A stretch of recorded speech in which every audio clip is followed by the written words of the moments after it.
Hello, good evening, and welcome to the forum for this Monday night. It's slightly different again. It's a bit like the last international break where me and Phil started to talk about there was something about football for about 40 minutes, and then I got 50 minutes of just how mad the 90s was. So we've come back because we promised we would. We've come back with how mad was the 90s Premier League. And the way this is going to go tonight is Phil, as you can see on screen, is calling himself El Tel. So that's a bit of a clue. So this is all inspired by the fact that I was only looking at it again today, and the picture on the artwork is just amazing, right? It's it's Terry Venables on the sideline with Brian Robson clearly pointing at stuff that should be done on the pitch, and Brian Robson showing his best to show. But of course, Brian Robson being the manager of Middlesbrough at the time. So yeah, it's inspired by the fact that Terry Venables showed up at Middlesbrough, pretended not to be the manager, was the manager, but Brian Robson was the manager. So it's inspired by that. Shane Downs said he was born in '98, looking forward to learning more. Well, Shane, you'll learn some, and then you're going to have to teach us some stuff as well. So that's what it's inspired by. So just to let you know, Phil is going to go absolutely Boro mental tonight. I haven't seen a football match since the last international break because you've literally after that podcast you've literally sat down and said I'm not doing nothing until the next international break where I can come on and do this. Is that right? Yeah, I just went down the Middlesbrough rabbit hole. It's like I think I'm actually now a bigger Middlesbrough fan than I am a Liverpool fan, and I'm off to set up the smoggy trippers. You're mad. You're mad into it. So basically what's going to happen is Phil is going to do a Boro 1990s inspired best 11 and tell us about all the match shit that's gone on because he's done some research. And me, with the help of the viewers, are going to do an alternate 90s Premier League team. And it can be for any reason you want them in the team. Usually they were meant to be deadly, but they were shit. Somebody wants Phil Babb in there because he's done a DIY vasectomy on himself, courtesy of Kazaragi, I think, and Chelsea. Someone wants Hartson or Berkovic in because Berkovic took the kick from Hartson on the training ground. Managers and stuff, we can go through all of it. So your help is greatly appreciated tonight. So, Phil, where are we starting? Do you want to start with managers? Managers of well, I think I know who your managers are going to be. Right, it's the greatest story ever. Because you have to pick. But the problem I found out when I was researching all this, Gav, it doesn't happen in the 90s. What doesn't? El Tel doesn't become joint manager / scout / friend until the 4th of December 2000. But it's all built up to from everything that's gone on from 95 when Middlesbrough rock up in the Premier League. Yeah, exactly. Yeah. I just want to set out at the very start of this. This was my prime living period because I was born in 1977. So soon I'm 18. You're 23. Yeah, I'm in 18 in 1995. I think that's how the maths goes, right? So I'm 16 in 93. So when the Premier League comes in, becomes a thing, it's 1992. I'm very aware of everything that's going on, and I'm starting to go to college and enjoy alcohol and enjoy all the other things that comes with growing up. And the mid 90s is very much a blur, and the late 90s is very much a hangover blur. So it's like it's like those festivals and all gone on in my life. It was great. The 90s was the 90s is arguably the last of the best decades. It's been a shit show ever since then, and it's mainly because of mobile phones and mobile technology. Do you know what I think it is? I was only looking at a thing today where basically I think it's a high-ranking person within Manchester United in their media team has come out with a video of him has come out basically telling you how they run Manchester United's players' Instagram accounts and Twitter accounts, and they basically take stats and stuff like that and then look at it and decide what they're going to put out, right? And basically Gary Neville's jumped all over it because it's like, literally, I've been telling you this, media teams after every game and stuff like that. I think this is the last of it in the 90s. You know, because they weren't as well trained in answering questions. They weren't, when you found out something, you found it out because, you know, someone had a bleeding Nokia and they took a bleeding picture of the person or whatever it might be. So I think it's down to that. It was a lot more instant. Picture phones aren't even a real thing until the late 90s. Like Yeah. we're talking almost early 90s at this Yeah. stage, right? You're really, they're not prevalent until you get to that stage. People don't know everything that's going on. So like teletext is still relevant and club call is still relevant in this decade.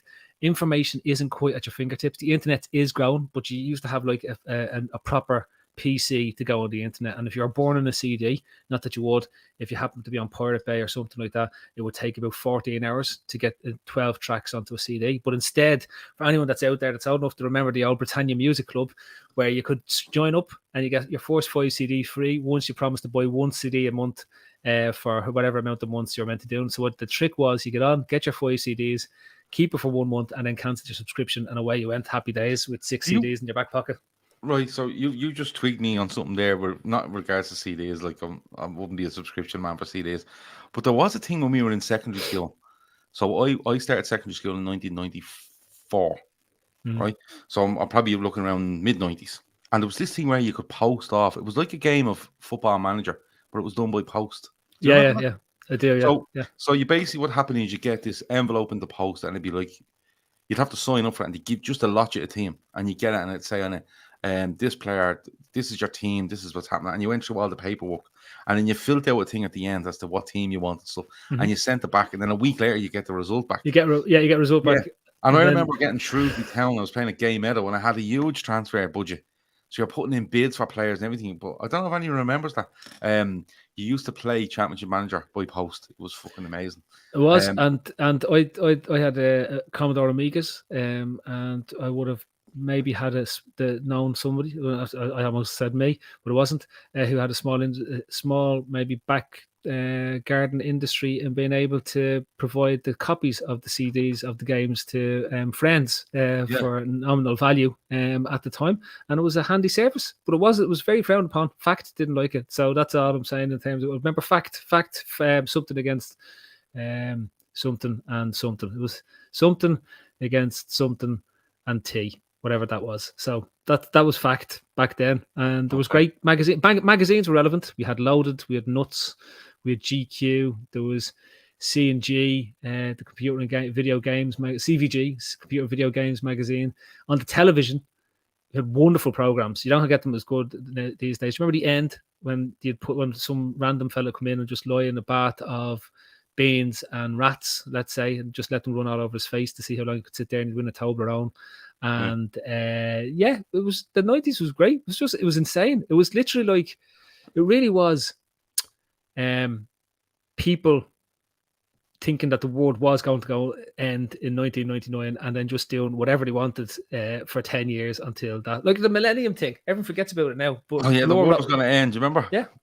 Laura wrote a whole 2 albums based around the Millennium and sold millions of copies. So, Red Steve said Gav must have been held back a few years in primary. Of course, this was Red Steve that was really complimentary to me last night, but he's back on form tonight. Fuck off, Red Steve. I wasn't held back anywhere.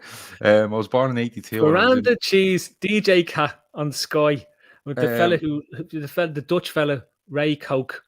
Was that the Ray Cokes? I don't know. Matt Sweeney says the Britannia CD Club got some proper gems and some proper shite through that. I'm missing some comments because I was holding on to Red Steve there. Because when Red Steve is not nice to me, I know he's in good form. So that's let me see. What's this from Mohammed Yogi? 56k modem that made a hell of a dial-up noise. Sounds like the strap for the end of today. Immense. Mohammed 56 Yogi used to stick it into the bottom of the Commodore Amiga. 56k modem was amazing. Like we're talking about 56 kilobytes of data down the telephone line. Listen to when it was done up, it was immense. That was the internet. Yeah. Mohammed Jogi, of course, I want to give him a mention now while I see his name there. He's the man that's looked after our new intro graphics for the Man On Football show that's starting tomorrow, and it's a belter. I'm going to tell you that now. It's an absolute belter. Right, so let's get into this. So you start with your managers, because if there's anything beyond Robson and Venables, I don't care if they do it in 2000, right? Because it's basically, what date is it in 2000 he does it? It's December the 4th. Terry Venables is officially announced as the joint manager, but wasn't he? He was knocking around from about October. He was knocking around before that. Yeah. Anyway, it's more about Middlesbrough. They kick off in 95 and it's just mental, and this is the culmination of it. So we're letting them get in there.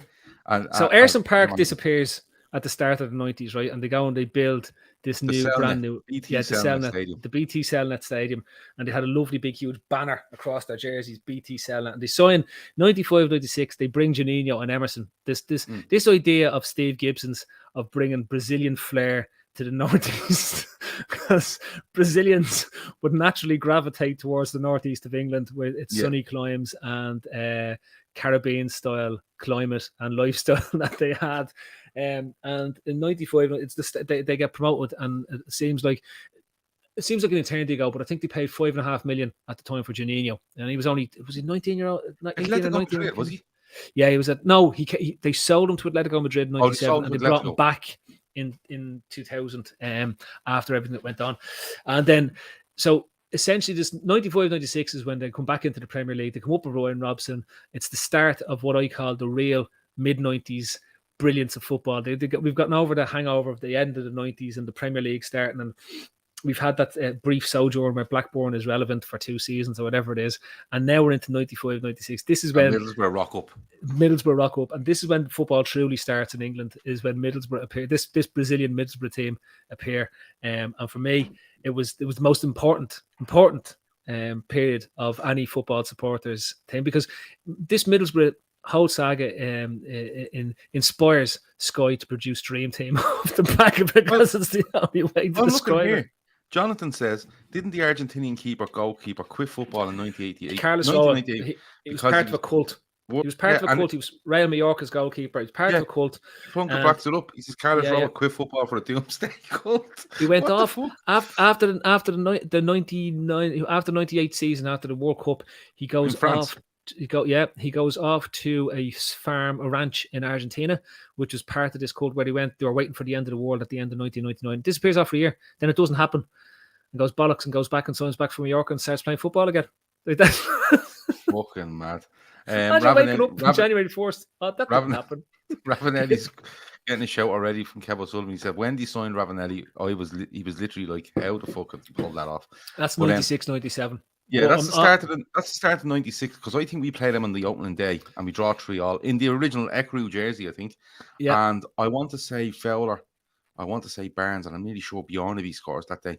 But it's a 3-3 draw. Ravanelli gets a hat-trick, and we're all like, what the fuck is going on here? But again, that 95, 96 team is forgotten about, but they had Fjordhoft on that team. They sold him that year. When they signed Juninho, they didn't sign Emerson. They signed Branco, the defender. I think they signed him from Roma, actually, when they brought him in, right? Is he the same fella that scored against Liverpool for Genoa in the UEFA, or it might be in the Cup Winners' Cup? I can't remember. A brilliant free kick, yeah. And I think was he defender? Left back. Yeah, that was him then. Yeah, he scores a belter. Your man's in goal. Tony Hooper's in goal for Liverpool. No, not Mike Hooper. Tony Warner. Mike Hooper's in goal for Liverpool. Mike Hooper in Genoa, and I want to say it's 92, 93, and they beat us 2-0. They beat us 2-0, and I think that's him that's playing. Paulie Walnuts confirmed that Bjornaby opened the score on that day. Yeah, this Middlesbrough team is mad, because there's like a crossover from 80s, early 80s, it's late 80s, early 90s, and the start of the Premier League, and it's a real mix, because on the team people forget that Brian Robson at this point is still a player manager, right? Clayton Blackmore, he's rocking around the place as a defender, doing brilliant things as ever. You've got Viv Anderson, is a player for Middlesbrough. Don't go through all your team. Sorry. Don't do this to me. I won't. I just want your manager. Chris Morris, the one that baffled me, right? Because when I was doing the research, I thought Chris Morris was dead at this stage, right? And I don't mean actually dead, but like just dead to the football world. Chris Morris, Ireland right back. Chris Morris. Ireland right back. Chris Morris is playing for Middlesbrough in 95, 96. I thought that ended after he went to Italian 90. Euro 88, maybe. Euro 88. Italian 90. Yeah. But so that's 95, 96. And the one thing I'll say about 95, 96 is they managed, their top scorer has 9 goals. His name is Nick Barmby. He scored 7 goals before the end of October, managed to score 2 goals for the rest of the season. At the end of October, they're about third in the league, and then they almost get relegated, but managed to pull it off without El Tel. And Robbo managed to get them in and get them into safety for the 96, 97. And I will be focusing on 96, 97, because that is the beginning of the heyday of the Middlesbrough period before we get to the late 2000s. And so you're gonna throw us a Middlesbrough side between say 94 to 2000, which you think is just mental for the players that he had and why were they there and how did he get them? I'm Yeah. going to, with the help of the listeners, I'm going to bring you a team from the Premier League 90s, and it literally can be anything. I have any reason for whatever. If you give me a good reason as to why he should be in the team, throw it in there. I am really looking for players that were appalling, but were meant to be the business. Tino Espria is very much in the forefront of my mind because he shows If up. you don't have, I think if you Tino don't have Espria Andrea shows up. Silenzi, if you don't have Andrea Silenzi, sign up for Nottingham Forest in that 90s time. I'm just logging off. You can do this on your own. Well, Do you not remember? I He had know the biggest nose. Yeah, I remember Silenzi, but the thing is, with and it's tied to Middlesbrough because I'm nearly sure Tino Espria rocks up in Newcastle. Right, it's fucking freeze now. He comes on as a sub. Newcastle are 1-0 down away at Middlesbrough, right, which is a local-ish derby for them. And he comes on, and I think he might score an assist, and they win 2-1. And it's like, who the fuck is this fella? And then he just goes off the wall, and he's mental because I know you know he's mental because you're infatuated with Faustino Espria as well. So I think he'll be in my side. But for that reason, that's what I'm trying to tell people. Come up for any reason you want. I'm even thinking about stadiums, mascots, owners. One end of my stadium will definitely be a mural, and I'll tell you about that. The Arsenal end. Yeah, I'll tell you about that in a bit. So you're going with Terry Venables and Brian Robson as official joint managers. Yeah, they have to be. There's no who's going to beat them. Nobody, to be quite honest. Especially when Taylor's pointed that way and Robbo's pointed this way, because that's you don't need to have two arms. Then you have one each. One each, just point wherever you wanted. So, in the chat, if people want to give me a manager that would really want, I'll tell you what I really want. I want your man Mike Walker as the manager, right? And I'll tell you why. Mike Walker was the manager of Norwich City. I want to say 92 to 94, maybe a little bit more than that. But anyway, he's literally hailed as the next coming of Jesus when he's at Norwich, and everything go in and get him. And it's an absolute shit show from the start. I don't know how long he lasts, but he doesn't last that long. And on the vibe of meant to be deadly, but he was appalling, I have to go with Mike Walker as my manager. Harry Bassett is getting a shout in there from Alex. Who was the bald head case who used to play for Newcastle? Tamori Katsboya. Yeah. Tamori Katsboya. Yeah, remember he broke his foot celebrating a goal. Was he not mid-noughties? Because Newcastle were quite good in the late 90s. This is the Kevin Keegan, Bobby Robson period. Yeah, I think Katsboya might be. No, I think he might be in the 90s. That's the show. I think you're gonna struggle to beat Christian Gross. Do you remember the Spurs manager? He was on the tube. He came on the train to work. Yeah. And Jonathan also wants Christian Gross. Okay. Yeah. Kevin Sullivan wants Corbisley, but he done a decent job of chatting and then just lost the plot altogether. All right, go on. Like, give us Christian Gross as the manager, because he thought it was brilliant to turn up and Wango on the button. On a train. The Amiga and X copy. I'm not saying that's just saying. This is to do with the computers of the time? Just saying that there was people who were nefarious may have used that to produce copies of games for friends and stuff like that. Okay, Dalglish signed Katsboya, and Dalglish is the manager of Newcastle in '97, isn't he? Yeah, he is actually. He comes in after Keegan, doesn't he? Yeah, 97. So I think Katsboya gets in there in the 90s. Lunatic scores a winning goal, I think, at home at the Gallagher end of St James's Park, and then just absolutely destroys a Horton for no reason, and nobody can understand why he's doing it. And all his mates are like, "What are you doing?" And it turns out he breaks his foot, which was absolutely brilliant. Brandon Cheese wants Joe Kinnear. No, I'm not having Joe Kinnear. I definitely would have Mike Walker, because go back and look at the Mike Walker and everything stuff. It was brilliant. But Christian Gross gets it because, like, literally, you know, your ultimate selling point is I went on a train, which is just amazing. So yeah, I'll have Christian Gross. I think that's fair. So do you want to give me a couple of players you want to throw on the Newcastle side? That I don't know your reason for them, but you can tell me. Okay, so the first player I'm picking is because I was a Pats fan back in the 90s, right? And I used to go to all the Pats games in Inchicore. So for that reason alone, and I don't care what people say, but he was like a shit Terry Venables, a shit Terry Phelan. Curtis Fleming. Yeah. right back. He's going straight into that Boro side, right? He was also a bit chubby. This is the other thing I want to put out, right? The 90s had loads of fat footballers, and it's the last time we have fat footballers because Arsene Wenger comes in and ruins that crack, right? So he ruins the fact that lads can go out on the rip on a Friday night before the games and everything like that. So I'm going Curtis Fleming as my right back. I'm putting Nigel Pearson because he's an absolute nutcase as the centre back. He is stone mad and has remained stone mad to this day. Right? Well, so isn't he the one that a couple of years ago started talking about ostriches and all sorts of messing? Yeah. Like he's completely insane, and he's there for the 96-97 season as well, and he's the captain of the team. So I think him being captain sets the tone in 96-97 for what's going to appear with it, right?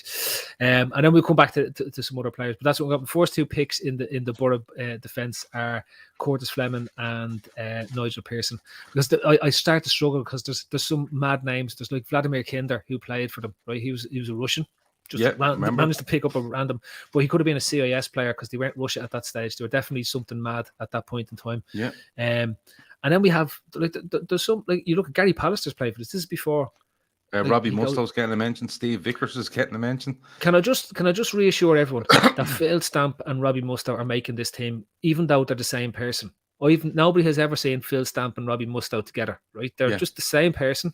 They turned up a bit chunky. They were probably about 14 stone when they should have been 11 and a half. You know what I mean? But it was that time, and Araya made special shorts for the lads. So it's and people forget Araya. Araya was a great kit maker, just random little 2 squares in the top, and it's like they had. Middlesbrough used to have almost perfect gears, bar some massive white band or strip or something that went across the middle. You know, what are you doing that for? Why didn't you just have a nice red kit to like the rest of the world? But yeah, so Robbie Mustow, Phil Stamp would be in there, but for the moment we're going Vladimir Kent. You're going Curtis Fleming, Nigel Pearson. And then I need to think where I'm going on the other side, because we've got loads of lads later on. Like there's Joseph Desiree Job, we've got Paul Ince. There's just fellas. Is left back a struggle because I think Kinder might have played there. You have got Christian Ziege comes in at the end. We've got Branca as well. So like Ziege is there in 99, 2000. Just as Eltel is starting to bring his caravan up to the northeast. Norman's right. Craig Hignett on the M6. Craig Hignett is there as well. Yeah, right? I'm keeping this on the screen though from Jonathan. He says Christian Gross rocked up at a presser waving his tube ticket, saying, "This is my dream ticket." Alan Sugar was looking at him thinking, "Who have I just hired?" So that's where I'm going with that. I'm going to stay traditional. I'm going to give it a goalkeeper now. I know I wanted to do this thing where, and if people want to throw in the chat as well, what you go for a goalkeeper and any mad reasoning behind it, you're absolutely free to go. But I want to put Kevin Pressman up there, right? And the reason I want to is because at the time, in the mid-90s, goalkeepers wore jerseys that were way too big for them. Mm-hmm. Way too big for them. Brad Friedel at Liverpool used to wear them, which was huge on him. But Kevin Pressman never did. He just literally... They basically, no matter what size jersey they gave him, he done his utmost to fill it, and it didn't matter what he had to do between Monday and Friday to get into that jersey and make it look proper on a Saturday. So I have Kevin Pressman there. Shane Down says Toyibi. Is Toyibi 99, 98, 99? He's around that time, isn't he? But he doesn't play an awful lot for United. Like he literally has that howler against Southampton. No, he has one against Southampton at Old Trafford. That's his year. He has the best game of his life against Liverpool. Actually, that's later because that's Dudek time. Yeah, but it's standout time. I'd love to know when Toyibi does that, because I remember him. I can see the kit. I think Southampton in this yellow and blue striped kit, and it's one of those. So I want to go for Kevin Pressman. Toyibi is getting it. So it's not 99 because that's the year they did the treble and Schmeichel doesn't go for them. And his backup was always that Northern Irish fella. No, Ramon van der Gaal and the Northern Irish fella. Yeah, Laura Davis says Toyibi was 99-2000, so he'd get in. Hans Sagers is getting a show. We can't mention. I can't believe you didn't pick John Lukic and Ian Walker. Ian Walker was the worst goalkeeper, and he was England's number one. Do you know why? Do you know what? John Lukic is a show, because every time I look at John Lukic from that time, I genuinely cannot stop thinking about Werder's Original Sweets. He just has that head, doesn't he? It's a very coiffed head that he has. Yeah, he has a really weird head, John Lukic. But you know who he reminds me of? Justin Rose, the golfer. Look up John Lukic and look up Justin Rose, the golfer, and you can see it. It's like he's like He's like Justin Rose with Colin Montgomery's hair. That's what he's like. So let me. Mike Hooper gets a shout. Hans Sager. No, do you know what? I'm sticking with Kev Pressman. Steve Ogrizovic. Yeah, but Ogrizovic was just a Coventry hero, wasn't he? Was he any good? He was literally like a 70s goalkeeper, wasn't he? In the 90s. Brian Just had that Gunn. look of him. Brian Gunn wasn't bad. He's a geek. Brian Just Gunn. you look back at it now and you just go, Jesus, they were terrible. Tom Boland says John Luke used to hide behind the wall of free kicks. He did. That's true. All right, come on, I'll give this John Luke. Go on, let's just have John Luke because he hid behind the walls of free kicks. There was a man as well who played for Sunderland because Sunderland come up around the time Boro do, and it was a French fella. It was a Sebastian Perez, and he was about 5'6", and he was outrageous. Oh, the goalkeeper with the blondie kind of Andre Agassi looking hair. Yeah. I remember him. Yeah, I remember him. Stephen, is Ian Walker related to Mike? Strange enough, it's his son. I'm not even making that up because Ian Walker got his break at Norwich when Mike Walker was the manager, and then he transfers to Spurs. So there you go. And I think he ends up at Leicester now. Does, if I remember right. Yeah. Go on. I'm writing down the reasons here because I'm going to actually send out the reasons tomorrow. So basically, Christian Gross, train ticket, John Luke hit behind walls. Chris Woods was the worst goalkeeper to have ever played football at a professional level. The fella couldn't dive. Right? Couldn't dive.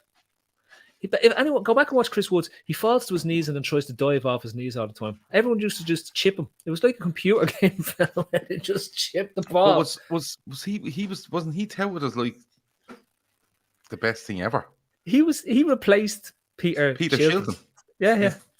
He didn't last long because they figured out that when you can't save shots off your knees. He actually took up the method that Peter Shilton was using, but Peter Shilton was decrepit at the time. Like he basically couldn't walk or move at that stage. Okay, so he took up the 40-year-old version of Peter Shilton. Yeah. And to be fair, bonkers Dimitri Korean when he used to wear those tracksuit bottoms that used to do. Ludo McCloskey. I thought McCloskey was underrated. Well, you see, I'm looking for people that are just mad. So that like hiding behind walls, John Luke, you're good for me. Lionel Perez. It wasn't Sebastian Perez. It was Lionel Perez was the fella at Sunderland. Somebody's after coming up the line. That's brilliant. Yeah. I remember him. The blondie kind of hair. He looked like he was wearing an Andre Agassi wig. That's what he looked like. So I have Christian Gross and like John Luke. Which you have El Tel and his mate Brian. You have Curtis Fleming, and you have Nigel Pearson. Yeah, and I haven't picked a goalkeeper because Middlesbrough couldn't pick a goalkeeper for about 5 seasons until Mark Schwarzer eventually got his visa, right? Because they had Gary Walsh. People forget Gary Walsh was touted to be the next Schmeichel. He was a United reject. Yeah. They had loads of goalkeepers, like literally, and they all played about 12 or 13 games a season until Schwarzer rocks up. And it was Gary Walsh. Who else was there? There was some Ben Roberts. Right, he was touted as a future English number one. I don't know when did your man that played for Liverpool rock up there? Which one? Brad Jones, wasn't he there as well? That's later, but he comes in as a backup. Alan Miller was another fella that played there. All English goalkeepers, right? And then eventually, I think it was at the end of 94. No, it was 96, 97. They signed Mark Schwarzer, and Schwarzer then becomes. You can't think of a Middlesbrough team without thinking of Mark Schwarzer and his black mitre gloves, right? It's straight away. Araya jersey, black mitre gloves, Mark Schwarzer, strange face. Do you want him in your golden? No choice. Nobody else remembers it. Bar Gary Walsh, but Gary Walsh is geek. Okay, right. Well then, you can have him. You can have him. Just to let you know, Bad Jones is a great shout, to be fair, but like I was trying to wedge stadiums in here in some way, but I don't think I can. But I genuinely want to give a mention to the time Arsenal were building. I don't know whether it was the North Bank. I think it might be the North Bank that was called the Highbury. Was it the Clock End? I'm not too sure which one was which. I think the Clock End might have been the other end, but I could be wrong. Someone will tell me. But basically, just got a big mural and just stuck it up there for months. Where they were building this instead of just leaving it and just putting a normal wall up. But I don't think I can wedge stadiums in somehow. I definitely can throw in an owner. You're going to have obviously your man off Middlesbrough. But come here on that show on the on the massive wall of people that they had the fake pumped in noise. Do you not remember they had a fake pumped in noise as well? So it wasn't just a wall. It just wasn't just at Harden. They had a fake stadium noise at Arsenal. Nah. No, should he 3 sides of the ground? It was grand. On my life, they had fake pumped in sounds at that end of the ground for when the teams attacked. It pretended to be it was a recording of the north end before they put it up, and they used to play it when the teams were attacking. I swear on my life, that's what they used to do. Oh, and well. then about 4 months after it was up, Ian Wright realised there wasn't a single white face on the mural that they'd built. I mean, so there wasn't a single black face in the crowd. There wasn't wasn't any representation of anyone from. It was just all white people that were in that end as well. Yeah, it was literally like just they got one face and they just banged it up 15,000 times and 15, just changed the colour of their top. It was like amazing. That Liverpool. It was like that Liverpool jersey ad where they did the scouts. People are backing you up here. They watch are saying, yeah, they did. They did. I'm telling you. Sorry, I hope I'm saying you're broken at this, aren't you? Mrs. Yard 2012 says he did. LFC Ireland is saying it's true. I didn't know that. Yeah. I don't know. Bertie says, yeah, it's true. They pumped the crowd noise in. Why? 3 sides of the ground were grand. Do you know what I mean? That'd be like getting, like we're closing off this end of our stadium because there was racist chants last week, and then just record the fucking chants and send them out when you attack anyway. That's mad. You can't do that. But okay, I gotta mention it now. But I can't wedge stadiums anymore. But I'm really, really delighted with that. Oh, what a show! What a show! Gianluca Festa as left back. Yeah. Okay, he's going in there. That's fair enough. I've picked my left back now. I've only got one slot left for centre back. Bushy says Paul Merson, I presume he means, played a season for Middlesbrough in the 4th division, then left for Aston Villa. We'll get onto that when on their return because Gascoigne goes to Boro as well. Everyone forgets that Paul Gascoigne played for Middlesbrough. Yeah, Paul Ince. It was after his Rangers period. Paul Ince signed in '99 from Liverpool. Jared Houllier sells him after we experimented with the dual manager gig. Yeah, but we just told people we were dual managers, which gets us off the hook compared to the other two lads. So I literally have an owner. Oh no, sorry, I have a manager and I have a goalkeeper. So I want to throw a forward in, right? And it's part of a great story that I think you might have heard on the last one that we done. And it's and I want to say his name is Radichoyu at West Ham. And Harry Redknapp signs him at West Ham. And he's there. I think he plays about 10 or 11 games. Says he's going shopping and never comes back. So that's right. I want to say his name is Radichoyu, but I'm sure Florin Radichoyu. Yeah, I'm nearly sure that's his name. He was the Romanian player. Yeah, Romanian fella. Signed by Redknapp. Definitely in the 90s. Yeah. Definitely in the 90s. For West Ham, wasn't it? Everyone forgets the Harry Redknapp's at West Ham in the 90s. It's like this is dream Harry Redknapp time. There was Marco Bugers went to live in the caravan. That's true as well. There was like Harry Redknapp's West Ham is a precursor to what he's going to do at Tottenham in the late 90s. But like this is what he rolls with. Bertie said he saw Janino playing at Anfield with Boro and he was unbelievable. Thomas Repke. Thomas Repke is at West Ham, but it's just Radichoy was in there because I'm literally going to put this team out and beside Radichoy, and people can confirm that for me. I'm nearly sure it was. Mm-hmm. Key plug says Florin Radichoy, but it is the lad that legged from West Ham. But I'm literally going to just put Radichoy shopping, then left.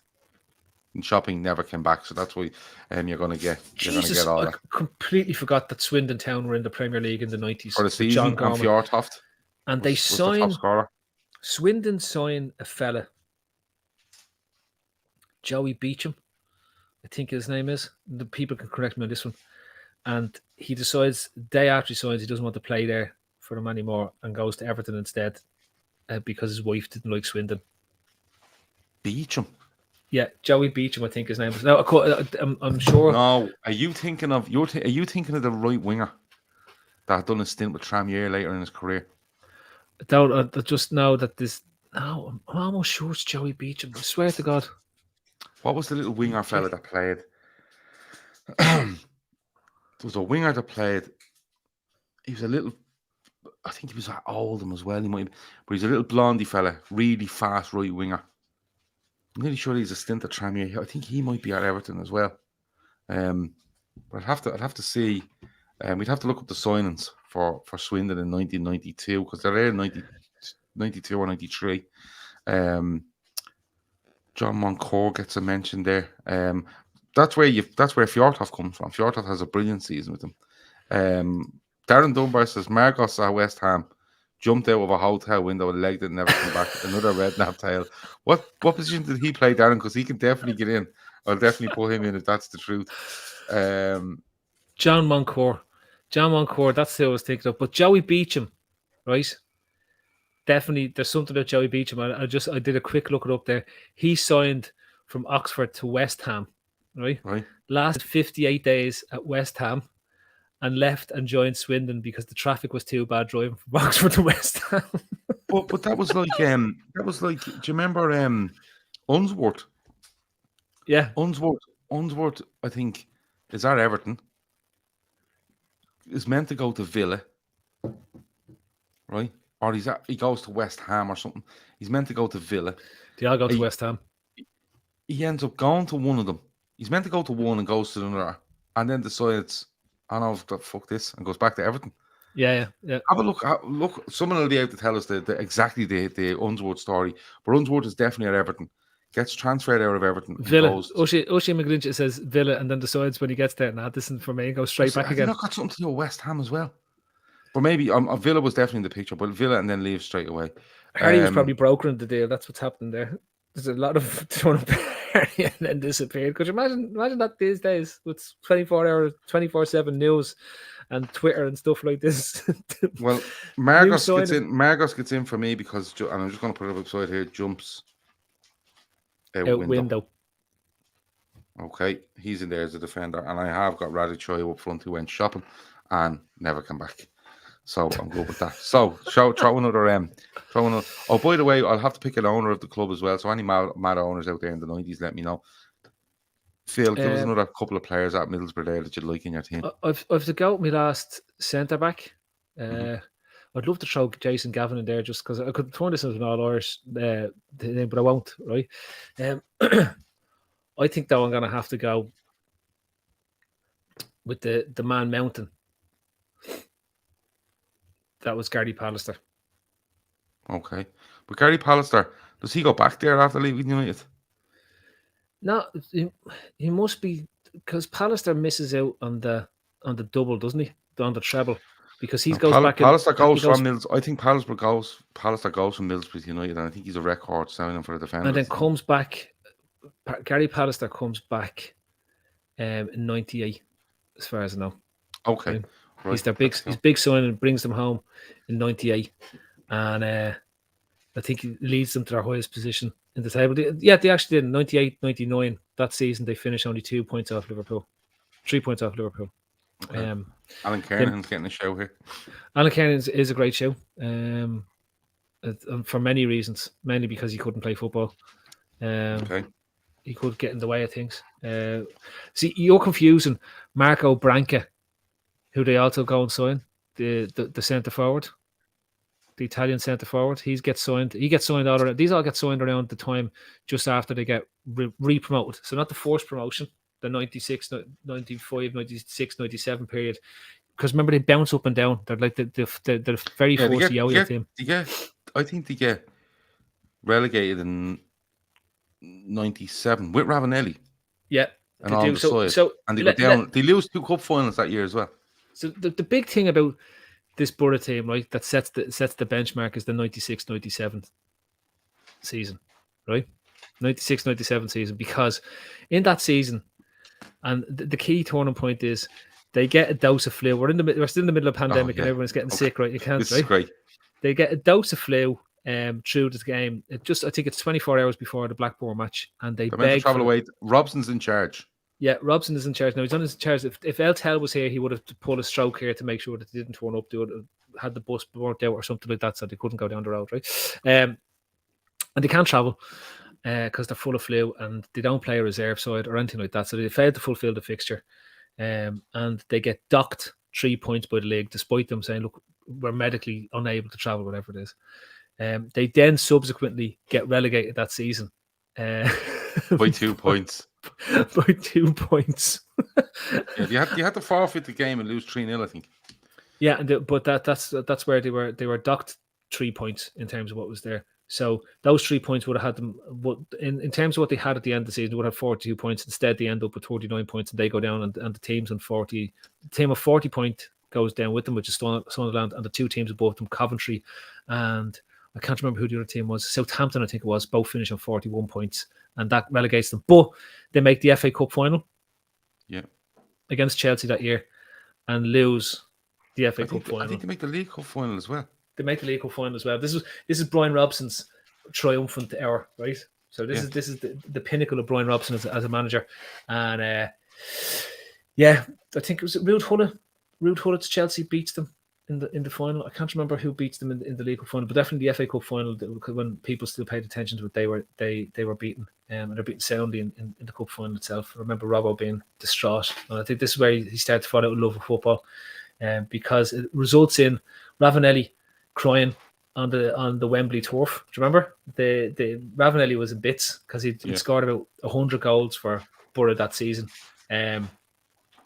Juninho, he was in tears because they all knew if they went down that the dream was over and all these lads were going to be off. And Juninho had taken like a duck to water up in Middlesbrough. He was about the same height as most of the people who live in Middlesbrough. He fitted in really well up there. He looks like a fella who isn't well and could do with some faith. So all being told, Juninho and Ravanelli both in bits, in tears, and then forced playing out of there and they're gone. Gary Redknapp's transfer plane was loaded up at the back of Wembley as they disappeared through all the array kit at the kit man and bailed for the exit door. It was unbelievable. Di Matteo does get one of the fastest. I think it might still be the fastest goal in FA Cup final history, and he bashes it in. And he was in goal, fell away. There's a fella. He definitely has like a fucking hairband in his hair, black hair. I remember him. He dives backwards to it. Can't remember his name. Some of the time he was in goal that day. I can see him. I just can't remember his name.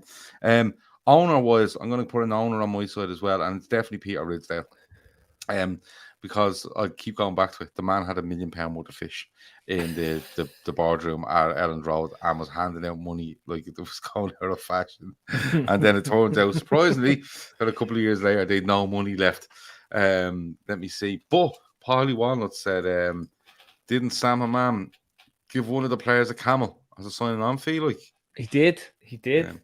Turnbull was in goal for Middlesbrough. Ross Turnbull, wasn't it? Yeah, that's what he says. Turnbull. No, Turnbull. No, the Turnbull you're thinking of is the guy that was at Fulham. He's really good, really highly rated. No, there it is. He's right. Lord of, he's right. Ben Roberts. Ben Roberts. I mentioned him earlier on. Yeah, you did. I just couldn't remember. So I'm going to put Ridsdale as my owner. Okay. And I'm just going to put beside that £1 million of fish. Yeah. So I'm flying here. So I have an owner, I have a manager, I have a goalkeeper, £1 million of fish, a defender, and a striker. Right. And as I said, anyone that if you want any players in my team, you just put them in the chat. Give me the reason why you want them in, and it can be that they were meant to be deadly, but they were shy, or it can be just literally, listen, this fella was mad, and he done this and he done that, and we'll bang him in. So, Phil, are you going into midfield now? Midfield, I've got such a wide choice in midfield because you've got the twin brothers of Phil Stamp and Robbie Mustoe. Viv Anderson in the squad in mid-90s. Yeah, I did mention that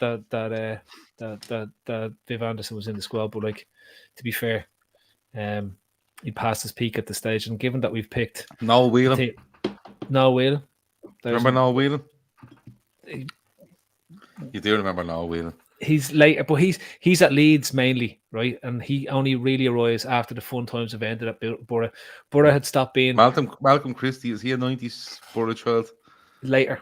Because he was at Derby first and he gets signed from Derby to Boro. Like, this is what happens when we get to that period. Nobody cares about Boro at that stage. We've had our fun. It's stopped being Disneyland and it's now Tramore, right? And it's like there's no really, the novelty's gone at this stage. Yeah. You know what I mean? We've moved on. There's lots of stuff going on at this, and football is become serious. David Walsh wants Jamie Pollock in midfield. I want Jamie Pollock in there. Stamp, Mustoe, and Pollock. But it's very hard when they feel the pitch. You've got Gascoigne and Ince as well. How am I not putting these lads in, right? Because like Ince is the governor, Gascoigne is in bits after 96. Like, he basically, this is the bad Paul Gascoigne that comes down, slightly more rotund. There seemed to be a chunky clause when you signed for Boro back then. You seem to be allowed to have a couple of burritos and whatever you wanted, food wise. I don't know what. Does anyone know what the culinary delights of Middlesbrough are? Because I didn't go looking for whatever culinary delights Middlesbrough's famous for. I'm sure it's something like batter. But yeah, something in batter. Yeah, I'm good with that. Batter. I'm going to throw. I'm just going to let you know. I'm going to throw Marco Reaper into my side because I think it was Norman said Marco Reaper, West Ham head case. So I'm good for that. I just have Marco Reaper, just mad, written beside that. So he's in my team. How are you not? You have to have Di Canio in your team. Well, pushes the ref over. Can I throw a few in there, right? So I'm going to have. I've rather Choyo, right? Yep. So I'm going to try and make this some sort of a four-man attack. So I'm going to go with Di Canio because he pushes your man over, and your man is like a joke. I'm going to put Cantona in because he gives that fella a kick. And whether he's right or wrong, he's still done it. It was still box office. So, you know what I mean? You have to hand it to the guy. And I'm going to put in John Harton because, like, genuinely, a game of rondos on the training pitch shouldn't lead to you volleying a fella up in the air by the face. Do you know what I mean? And the gas thing about that one was, right? The gas thing about that was, I think Redknapp's in charge here again, right? It's like this shit follows him. But the gas thing about that is, at the time, I don't think they had you wouldn't get a lot of access to training grounds. It wasn't as media friendly as it is now. Like, you see fucking every training picture. But I think he'd given Sky permission. Come on in and have a look at the training. And look what happens. No, do you know who it is? It's your man that does the interviews after the games. I'm nearly sure it's him. Yeah, off Sky. You know him. The fella that interviews the players after the games in the tunnel. He's doing it fucking years. Not Jeff Stelling. Jeff Shreves. Jeff Shreves. That's right. That's it. I'm nearly sure it's Jeff Shreves. That video's the fucking thing. With Harton and what's his face, Berkovic. And it ends up being this fucking, kind of dodgy fucking video. But that's the story I've heard. But either way, he's still volleying a fella in the face during training. Yeah. Like so. So John Harton's in there. So the front four is going to be Di Canio, Cantona, Harton, and Radic Choyo. All right. So I'm basically going to have like two lads in midfield, two lunatics in midfield. That's fair enough. I'm struggling. So I'm going to call in a wild card here. Given that Phil Stamp and Robbie Mustoe is the same person, that means I can pick more players from the midfield because I can put the two of them out and you'd never know that what's going on. So I'm having, Phil Stamp and Robbie Mustoe, same person. Emerson. You can't have a Brazilian team without having Emerson. You can't have a Brazilian team without. You can't have a Middlesbrough team without Emerson. His long, flowing black locks running up and down the sideline. That was 90s. And you know what? I keep saying it. He was a fucking brilliant player when he wanted to be. When he wanted to be. Oh, when he wanted to show up, he was just. He loved a midweek match. Good. He loved a midweek match. That's what it was. And he loved that one where he dragged the ball out, dragged the studs along the ball, and then let it go under his other leg, his left leg, as he done it. He was fucking brilliant. Big time, right? I'm going with because there is a big choice, right? You've got Paul Gascoigne. You've got we've got the two lads. We've got Paul Ince. Like we basically have a who's who of over the hill agent midfielders that's there as well. You've got who am I thinking? Well, Juninho is technically a midfielder. So you've got Juninho and Emerson, right? You've got the Stampy and Mustoe twin brothers, right? Who are just one person. And then it leaves me room for one more. But you've had Merson and you have Gascoigne all playing for Boro. Like this team should have actually won things when you look at the names that are there. But I'm going with I'm going with. I think I'll have to go with Emerson, Juninho, Stamp and Mustoe, and Paul Ince. Okay, that's the quintessential Terry Venables, Brian Robson midfield. Absolutely, all the lads midfield. Literally no shape, no balance to it. Not even like there's not a winger. It doesn't know what it is. It's just all over the shop. It's let's sign loads of players and just put them there. Yeah. Jer Cattler saying Nicky Barmby. Barmby is only there for about a season and a half before he goes to Everton. That's what I'm saying. He scored the goals in 95, 96 and disappears off by October of 97 to Everton. And that's the end of Nick Barmby at Middlesbrough. Bonkers wants Ali Dia in there. That's of course the man that's famous for being George Weah's cousin, isn't he? At Southampton. Yeah, you can't have 90s football and not have Ali Day in your squad. It's the is best he a story forward? ever. He's nothing. He's just a fella. Okay, so I can just lash him in the middle of midfield. Doesn't matter. He's shy. He's going to be shy wherever he plays. So yeah, that's fair. So just let people forget about Ali Dia, right? And even Graham Souness to this day says it, right? When he comes on as a sub in that game, the first touch he takes, right? The first touch he takes, the first run he goes on, he looks like this incredible footballer. And I beg anyone to go back. He takes a couple of good touches and looks like he's going to be something. After that, just falls apart. It's like he just had that lucky, you know when you see a fella come on and players, I don't know where the players that are playing against go, I don't know what he's going to do. I'll stand him off a bit here just to see what goes on. And he just runs down. But the best bit is, and it couldn't happen nowadays, he basically just sent the letter into Southampton and said, yeah, I'm Georgie Weah's cousin. Give him a buzz there. And they never checked out to see if it was real or not. Right, well, I'm going to put him in and I'm just going to write Ali Dia, and he's just a random fella. That's my reason for having him in, right? So I have Ridsdale with his mum, £1 million of fish as my owner. Christian Gross with his train ticket, as number 2, or as his manager. John Lukic because he hit behind walls. Margos because he jumped out of a window. West Ham. Reaper because he was just mad. There's a West Ham team going here. Ali Dia, random fella. DeCanio pushes a ref. Cantona kicks a fan. Harton volleys Oil Berkovic. Radichoyo goes shopping and never comes back.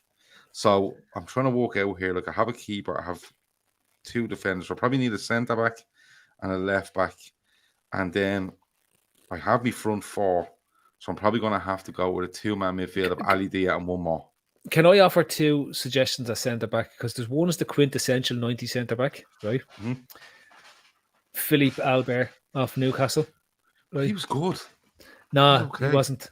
He was great at going forward, but he couldn't defend for his life. I don't know how he was ever defended. He should have been a defensive midfielder or something, right? And Neil Redfern. If you don't have Neil Redfern as one of your centre backs, right? A centre back? Yeah. Redfern was a midfielder though.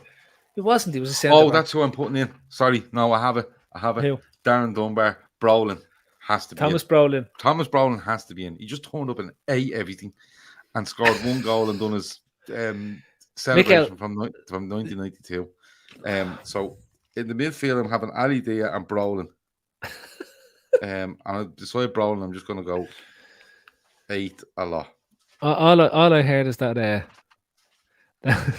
that Eltel and Robbo have just put in transfer bids for Ali Dia and Brolin. They've set them up in the midfield. Yeah, that's what they'll do. Somebody asked, are you having a kit?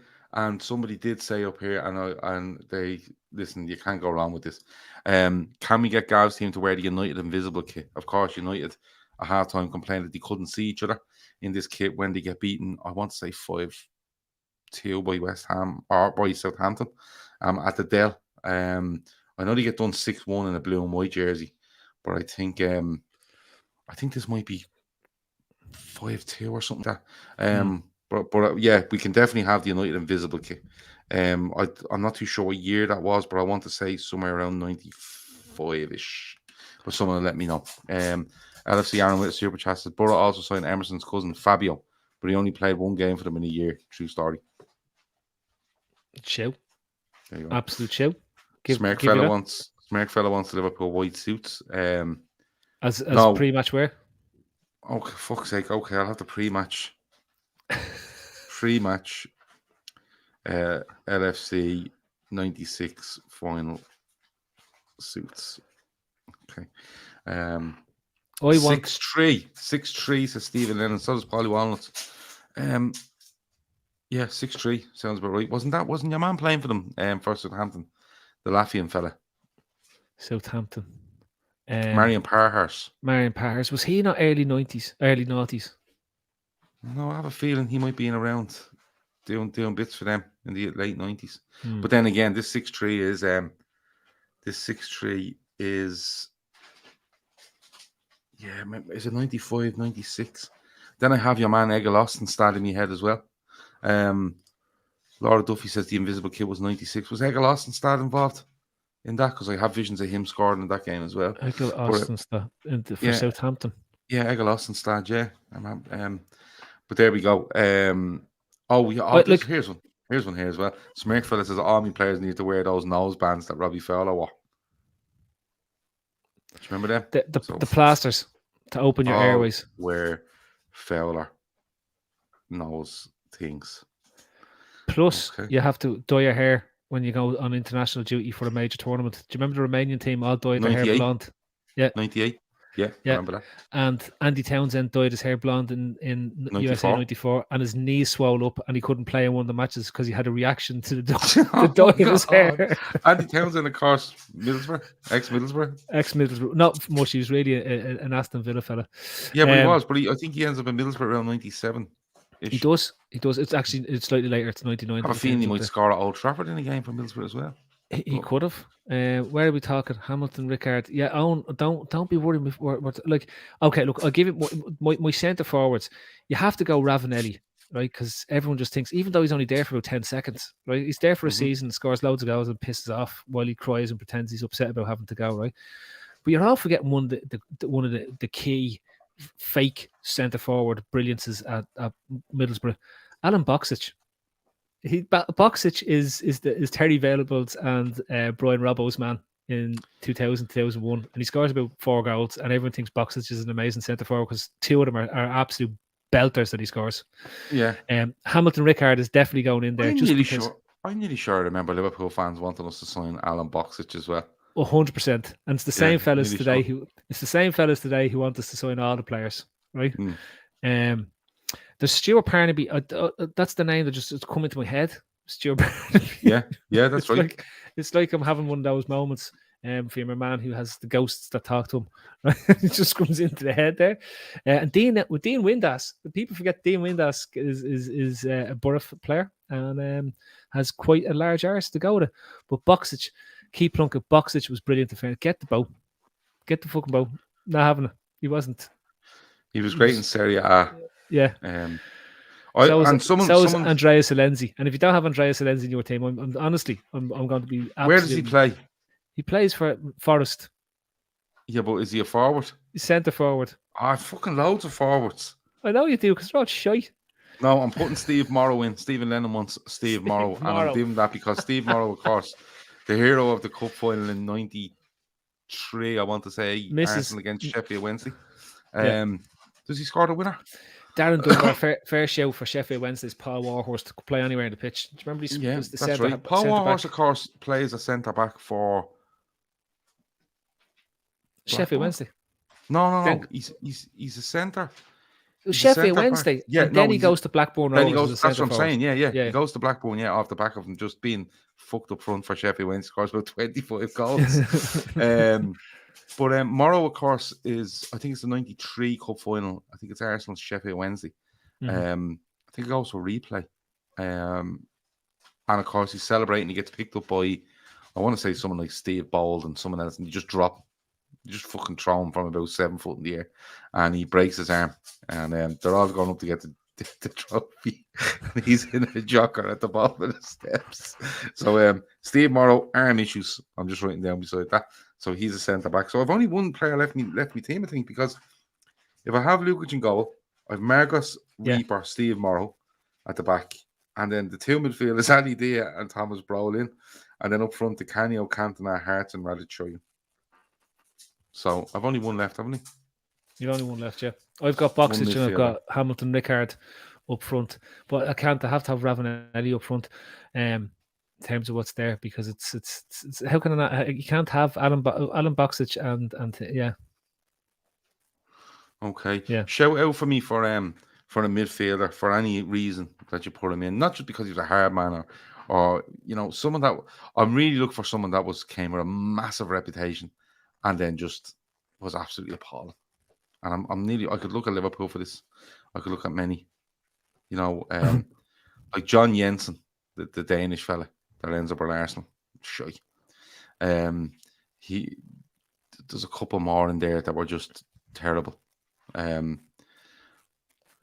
me know. Midfielder, one more midfielder. So have you finished your team? I think I've named everyone. And while you're thinking and look at the names, like that 90, just going back to 90 before, because we obviously went through the El Robson gig in the last one, Mhm. but like you're forgetting that you've got the day of the cup final. Fabrizio Ravanelli starts a punch up in the team hotel with Neil Cox, the defender of the team, and started it because Cox had given an interview suggesting that he thought that, based on form, Mikael Beck should start ahead of Ravanelli in the cup final. Right. And yeah, so they were all having photos taken in their suits and sunglasses. Ravanelli decided to spit at Cox, and then he threw a punch. There's more to going on. This is before the game kicks off. That'll do it. Yeah. He was trying to have a fight with everyone. There was like, even on the Ravanelli was continued it on the bus to the game, and to cap it all off, and you love this, while this is going on the team bus, Stan Boardman, the comedian, doing a stand-up gig at the front of the bus. At the front of the bus to keep people's spirits up ahead of the cup final. And you have Ravanelli spitting and throwing bottles and everything at your man Neil Cox down the back of the bus. Holy shit. Yeah. Boro were just amazing, weren't he? They was just so good. Did you tell me? Did you tell me there's actually a podcast about Middlesbrough in the 90s? Yeah, your man Sasha Nakrani, who does a lot of Liverpool stuff, he writes for the Guardian. He did one where they picked the best Boro team of the 90s. About 3.5. It was actually the week after we did the last international break podcast. But yeah, it was mad. But do you know as well that season? Boro went and trained in a prison. Why? Just as part of team bonding. Team bonding? Yeah. Because you not just went to the Lake District and ran up and down a few hills or whatever? Nah, they trained in a they trained in a prison.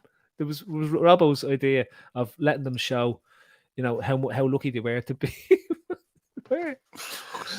It's absolutely bonkers stuff. Ravanelli, but your man Gibson is funding all this.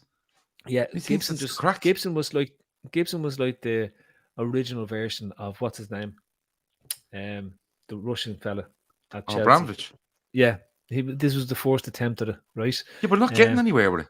Just spending a load of money, yo-yoing up and down, and just brilliant stories coming out of it.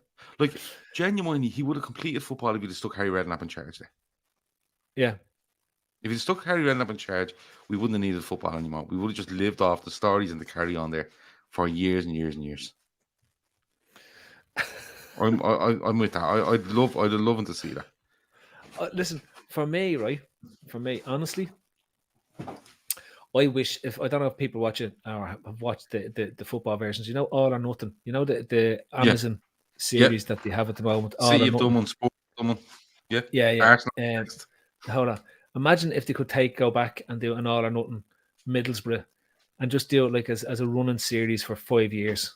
Yeah. As it goes on. It's just like it would be literally. Because you can't, even if you got mad situations, the mad situations now are absolutely funded by mega millions and media being all over it. But this wasn't. He was spending money. Yep. Right? But it wasn't like they were at his door every day, every movement. It was just mad stuff just kept coming out. And they just kept doing mad stuff. And it was unknown. It was genuinely unknown when Middlesbrough were doing this stuff. And even now when you look back at it, you're going, they got him. And when you start naming the players and the stuff they got up to, it was unbelievable. Like, you had the crazy gang because Wimbledon are mad, right? They're all lunatics. That's the way they went on. But this, genuinely, like, Darren Dunbar says, best 90s podcast is Quickly Kevin, hosted by Josh Whittaker. It's so funny. I might go and check that out. But genuinely, like, and you say Sasha and the Cranny's done one on Middlesbrough. But just even, the way you hear podcasts and they bring you through the history of Liverpool or the history of this, I would love somebody to sit down and document everything from Middlesbrough, I would say from 92 to 2002. Just that 10-year period. Yeah. And it's golden. It's absolutely golden. I definitely don't. I'm still waiting on a good midfielder though. I'm trying to think of someone that was just meant to be Dan Austin, that's a great show. Christian Carambo was at Boro, and he also scored a winner against Liverpool on the 26th on Stevens' Day, or Boxing Day as they call it in England.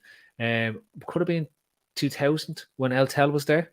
He was sitting in the midfield and scored a winner against us. But the Ravanelli thing is still fascinating to me. Like, he hated being at Boro. Everyone thinks that this is amazing. Remember when Ravanelli was at Boro and it was great?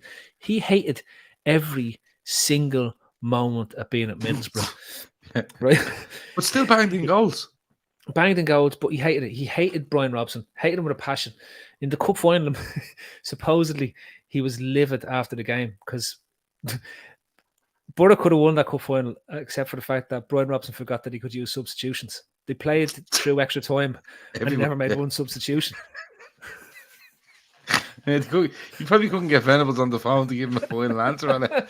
Do you know what I mean? Actually, that's a great show, David. Watch the Netflix documentary on Sunderland was done over 2 years, and you couldn't have picked the bar 2 years. It was fucking mad in Sunderland. Absolutely. Actually, fair Keith, that's his fair show. Keith of this parish is 90s West Ham. Oh, nothing sounds more box office. Actually, a 90s West Ham against a 90s Boro, right under given that you've got Harry Redknapp and everything. Yeah, but 90s West Ham was real. It was real Del Boy and fucking. It was a real Del Boy thing with Redknapp and stuff like that. Whereas with Middlesbrough, it was like 5 million on him. Ravanelli's won a European Cup, get him in, and like they're literally scrapping for their lives against Leeds. I'm nearly sure it's Leeds at Ellen Road last day of the season, and they go down, and you're like, what is going on here? And actually, I think that sparks no one's too good to go down, because they looked like they were way too good to go down on paper, and they still managed to do it. So there you go. Like it's one of those. Can I just because the whole fat thing was really sort of in my head when I picked Boro, right? But there's a quote from Jan Aga Fjortoft, and everyone hates Fjortoft because of all his rumour mongering and stuff. He's a spoofer. Right? Yeah, but Fjortoft has a quote that when Branko turned up at Boro, he was 6 kilos overweight. When he left, he was 10. Owen Book wants Carlton Palmer. I'm not putting Carlton Palmer in. Just not. Let me see. Bertie has one here, and I'd like him to explain a bit more. Clough not letting Stuart Pearce play unless he fixed his iron, which I really need to know more about that.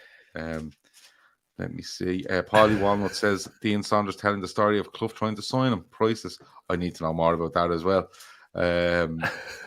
It's there's some research going on about there's a lot of talk about Jet and Wolf and stuff like that from Gladiators.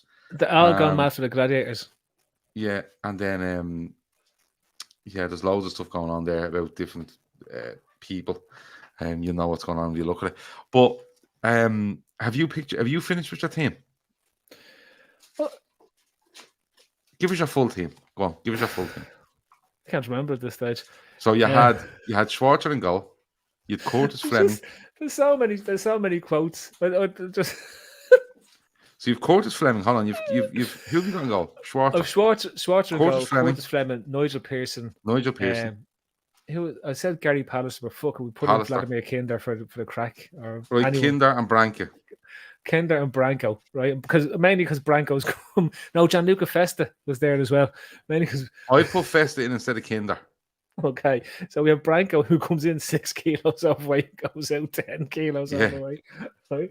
Then in midfield, we said Robbie Mustoe and Phil Stamper the same person. So that's just one of them, yeah. We have Emerson, who was the greatest ever player at Boro, except he didn't want to be there. He kept thinking Barcelona were going to sign him. We've Juninho is there as well, even though he gets bashed.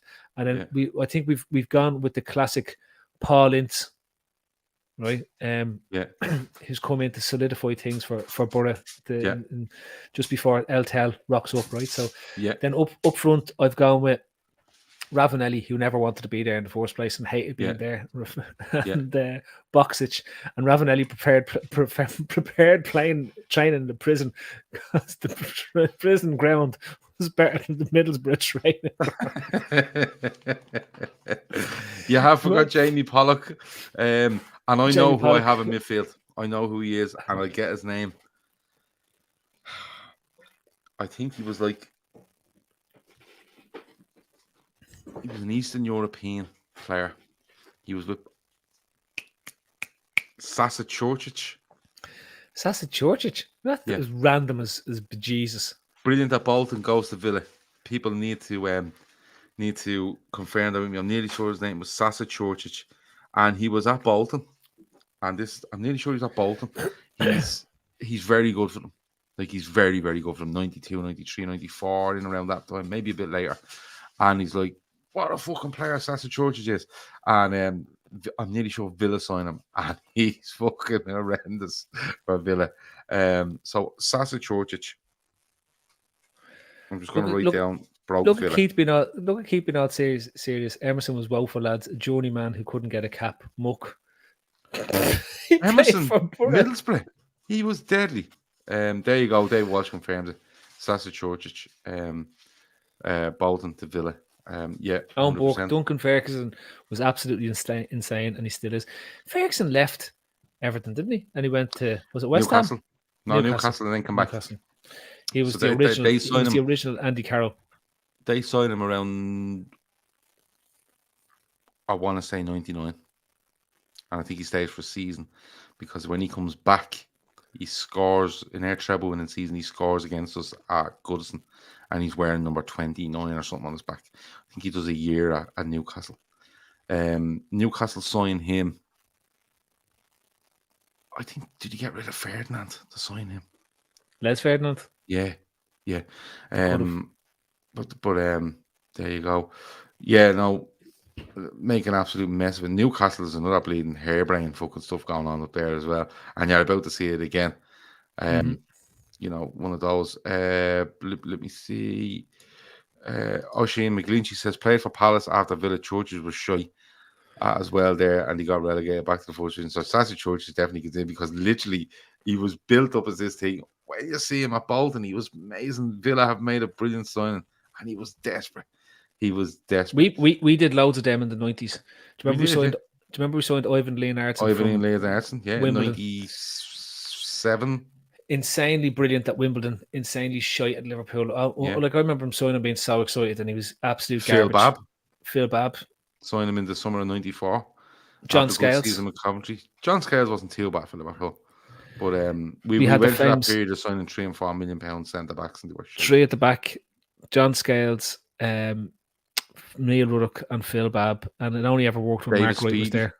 Mark Wright was saved. David Speedy at Liverpool was really early 90s, I think. 91. Yeah. And he was terrible. He scores for Old Trafford, though. Yeah. You've got Liverpool has loads of them. Bjorn Tora Kavarma. Off the top of the head. Says, he says Lombardo. How did he end up at Palace? Yeah. Coming to the end of his career, wasn't he? Was it Steve Harkness. Was Lombardo around the time when this free transfer stuff came in? Attilio Lombardo was at Crystal Palace. For the year, did he get relegated? I've seen him play at Anfield. Yeah. And then he heads off. I think he leaves for Sampdoria and goes back to Juventus after a year. The Juventus thing was, Juventus had loads of mad players that looked mad. Did Lombardo come back at one stage and be like caretaker manager at Palace? I think he was. I think he was there. Stefan Givash. Newcastle signed loads of really shit players. He scores against Liverpool in the 98-99 season. We bashed them 4-1. Do you remember Owen gets a hat-trick in the fourth? He couldn't run. No. Givash literally had no pace. David Walsh says, wasn't Lombardo the manager? I'm nearly sure he was. I think he was, yeah. For 6 months. But was he actually? Did he turn up at Palace?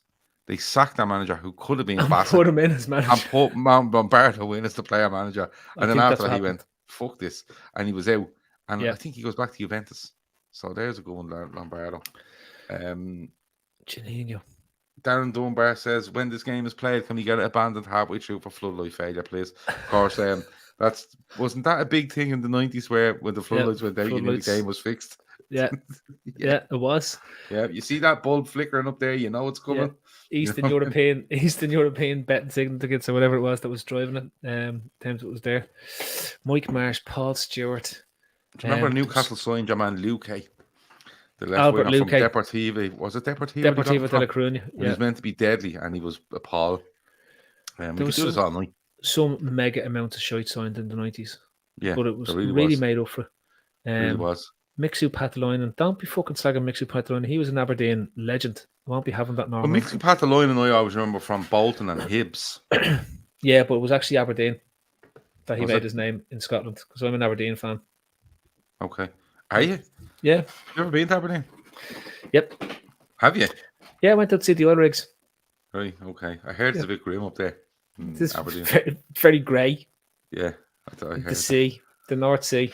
Mark Fish, Bolton, Trebo West, ends rocks up at Trebo West. Derby. And Boyer he's and another Dyer. player that Liverpool fans wanted us to sign as well.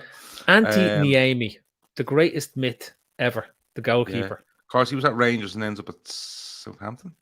Yeah. And then who was your man that played in goal for Juski Jaskalainen? Everyone Jussi thought he Jääskeläinen. should, except he never left his line. Bolton and then West Ham, I think. He was UC Jaskalainen was like another Shay Given where Adi Akinboy. Adi Akinboy. Hmm. Yeah. Owen Jess, or Ian Jess at Aberdeen. Next to Dalglish. I always wanted us to sign him. Never happened for him. Who else beside your man? That other fella, not Sean Dundee, the fella that was like Sean Dundee. Eric Moore. Eric Moore, yeah. TT Camera.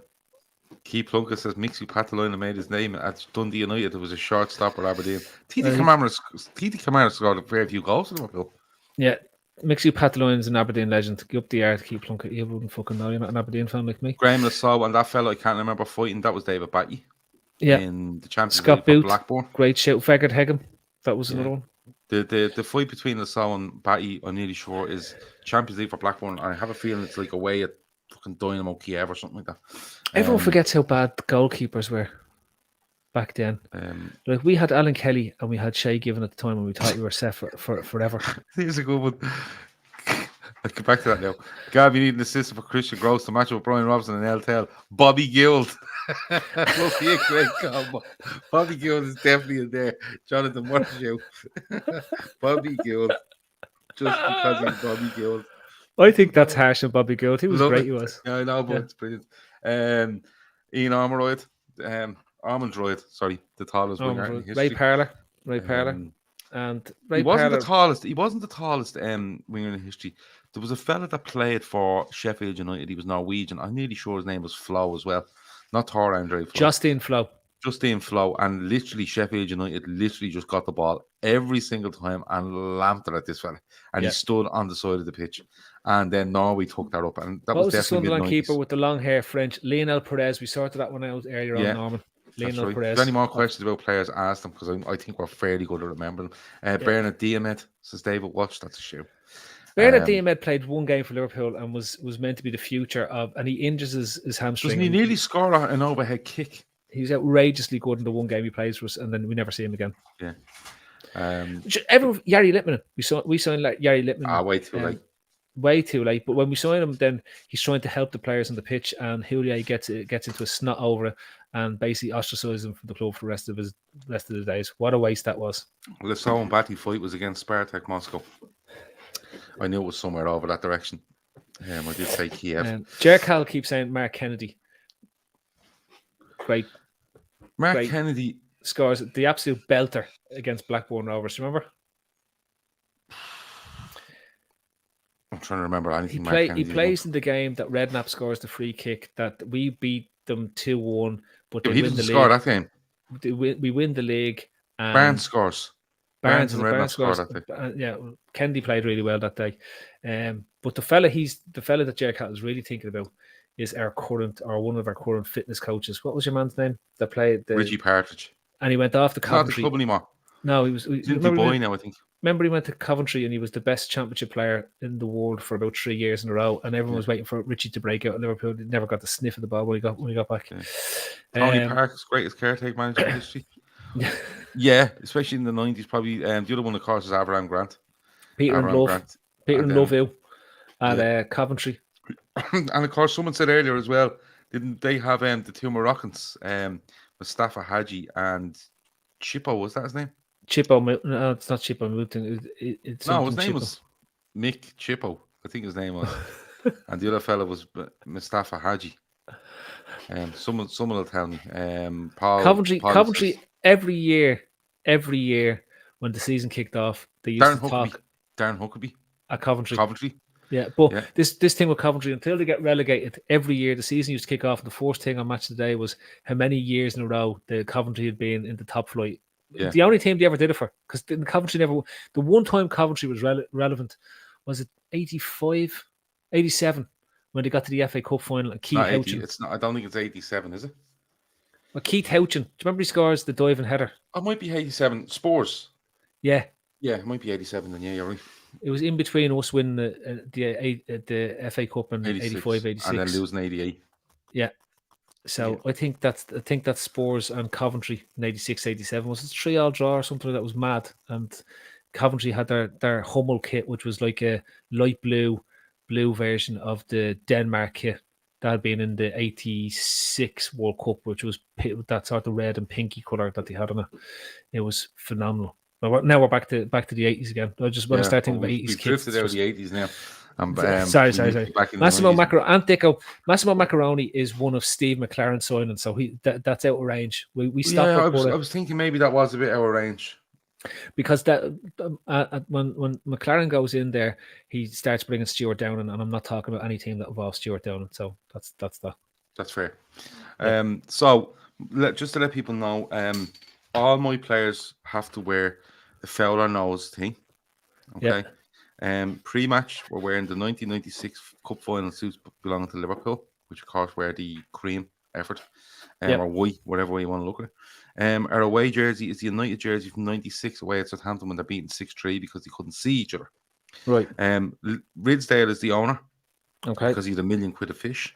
Christian Gross got a train to work, and Alan Sugar immediately after watching him in the press conference sacked him. Was like, "What the fuck's going on here?" Bobby Guild is the assistant just because he's Bobby Guild. Okay. John Lukic hit behind walls of free kicks, so he's in goal.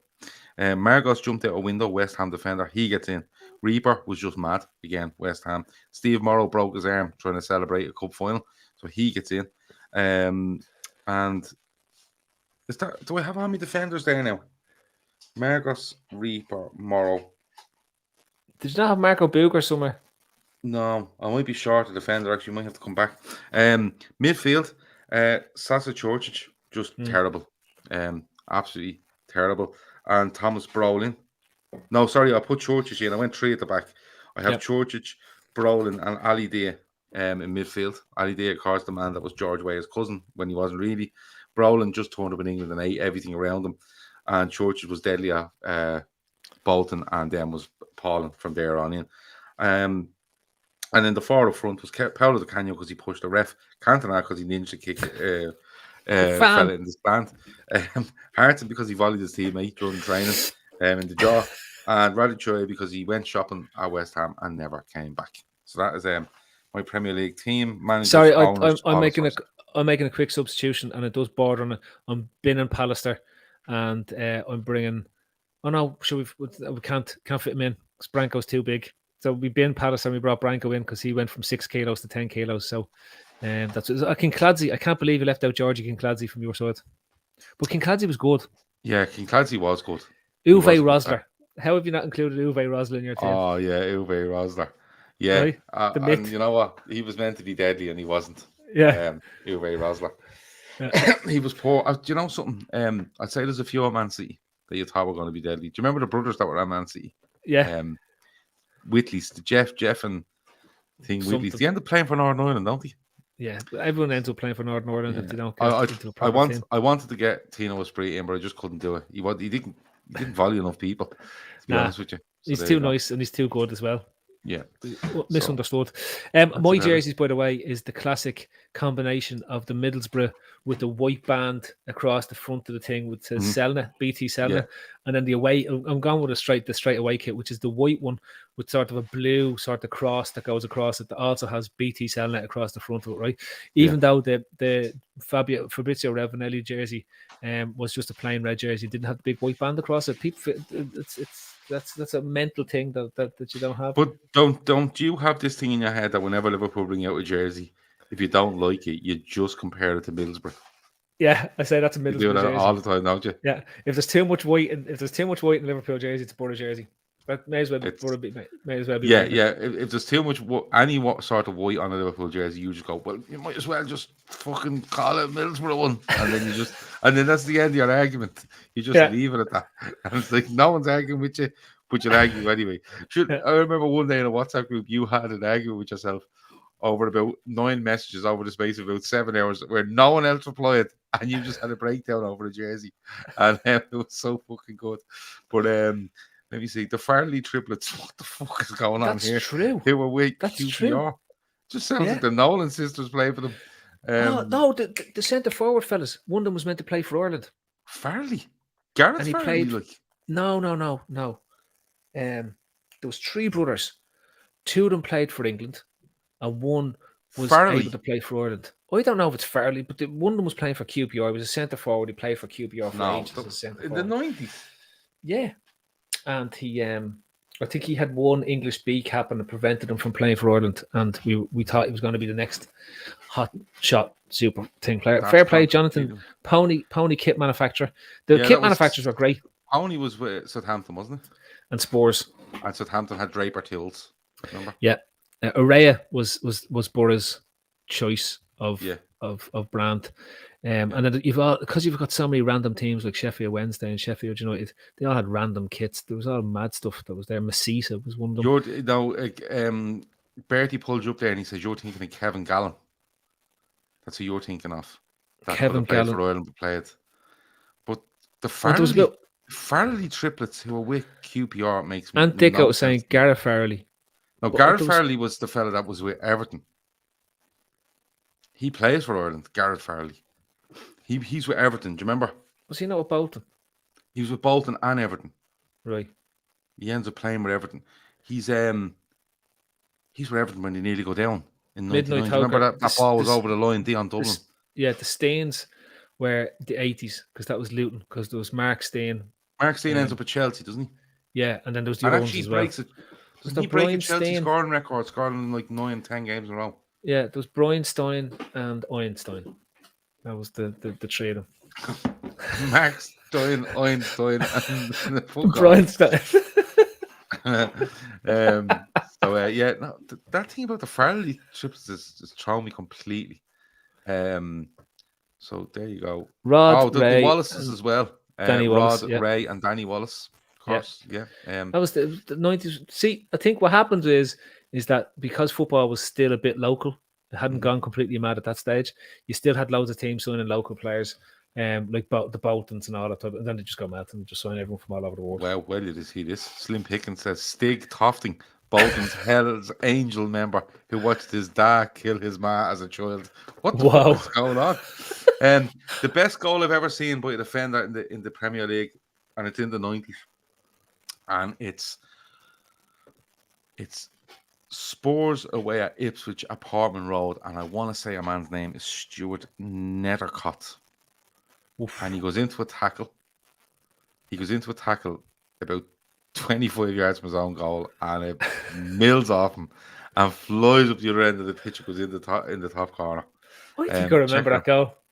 I'm nearly sure his name is Stuart Nethercott. Yeah. It's Spurs against Ipswich. It's, I would say, 94, 95, in around that time. What a fucking shout from Bonkers LFC. Brian Roy at Nottingham Forest. Yeah. And Finidi George at Ipswich. Yeah. But that might be Daniel Amakachi at Everton. For his early 90s Farley triplets signed up by QPR from Kilbarrack they are. Yeah, but Chris what Keaton. happened? I never heard of it. Jason Cundy. Is he the fella that's on TalkSport now? That's what they're saying. Jason Cundy. It's Jason Cundy who scored, not Stuart. Was it Cundy that scored? I had Nethercott in my head. But he's literally in his own half. He's in my head, like, tell me what year it was, because in my head he's about 70 yards from goal when this hits him. You know what I mean? And so somebody give us the YouTube link. 95. They're saying 95. Yeah. Yeah. Admiral, Moita Copiers, JVC, Brother Sanderson, Draper Tills, Holson, Dagenham Motors, NEC. Yeah, there was loads of stuff. Great. It was a sliding tackle. Yeah. Was it? I thought it was Nethercott. Yeah. I don't want that goal now because it's Cundy, to be honest with you, because he's a prick. But yeah. Let me see. David Walsh, I think this is with regards to Farley, says one of them was done for cannabis, ended up in jail. I've never heard of them. Never. No. The and of course, Jason Lee, pineapple on his head. Yeah. Yeah, do you remember Famous that? for that. He Yeah. didn't like that. Didn't Yeah. like that. Remember But, like, Pierre Van Hooijdonk? and come here is it is because Andy Cole is still Andy Cole at the start of the decade, but he's Andrew Cole when we come into the 90s. Yeah, he's like, what's going on there? Like, you know what I mean? Yeah. Do you reckon he had a little tantrum? I'm Andrew Cole, not Oh Andy yeah, Cole. 100%. Yeah, Yeah. yeah, 100%. Yeah, 100%. Did West Sheringham Ham probably have Doc called him Martens Andy, and as then a he sponsor? decided. Tom Boland, you are on the money. Yeah, West Ham did have Doc did have Doc Martens Martens. as a Yeah, they sponsor. did. Yeah, 100%. All they were short of is also being sponsored by Combats and Bomber Jackets. Emma Kavanagh says Villa had Tony Daly, great winger, very skillful, very quick, always injured. Yeah. Always injured, Emma. Always. It was. Sorry, and he Emma, was a good player. can I just? He wasn't. He was just another version of Stuart Down. Ran to the line, kicked it back into the corridor. No, of we danger, more about him nothing than that. happened. But he was Didn't. always injured. Didn't. He was always injured. Didn't. Who did I say? Pierre Van Hooijdonk. Do you remember he was at Forest? Now, Forest. this might be. I'm pushing the bow here. This could be early 2000s. But he just decides he doesn't want to play for him anymore. Just goes on strike. That's why people forget about Van Hooijdonk. He was incredible at Forest. Yeah, he was a good player. Wasn't he brilliant at Celtic as well? Yeah, he was brilliant at Celtic as well. Yeah. Yeah, when Celtic actually meant something. Because that was the time Rangers were really good, and Rangers and Marseille used to fight each other for the Champions League in the 90s. People forget this. Yeah. Do you remember nothing Walter ever beats Smith, Peter Allen Wingy on transfer? No, I remember going back to the early 90s. Leeds had won the title in 91, 92, and they get drawn against Rangers in the European Cup. And I always remember Battle of Britain, and like Rangers were fucking deadly. I mean, they had Mark, what's his name? Mark Elliott up front, was it? Mark Elliott. No, Tony Elliott. Mark Haley. No, it wasn't. Mark Haley. It's none of the Elliots. Yeah, Mark Haley, Ali McCoy. Tony Haley's an ex-Liverpool player and Tony Hadley sings some songs. He was his dad. He was actually Mark Haley's dad. I'm not even messing about that. But they had him and McCoist. They had like some serious fucking players, and they backed it up then over the years with Marseille. When Marseille was paying and buying off Champions Leagues, Rangers were the main threat to Marseille's and Bernard Tapie's piece that went on. So that was something. Gascoigne was up there doing his thing, playing his flute. Let me see. Van Hooijdonk had to wear a squad number 11 numbers higher than the last number in the squad before he was accepted back. Do you know what I mean? Keith Plunkett said Rangers were great back then. They were the second biggest spending club in Britain. They were. It was mad. And some of the players they've had from Broncos, George Albrechts. Keith, me and you have to do a pod soon. You're getting very serious all the time. Very serious. Very, very serious. Just because you think you have some wonderful new podcast. What's it called? My Siri is asking me what I've said to her there. I don't know what's going on. What's Keith's? What's this podcast you called again? Football in the world. What's it? Yeah, what we've done is we've decided to do a podcast, and we thought of the name "Football in the World." Yeah, it's exactly what it is. No, it's called. Listen, we have to go. We're an hour and a fucking half into this mess. But I was trying to give you a plug here.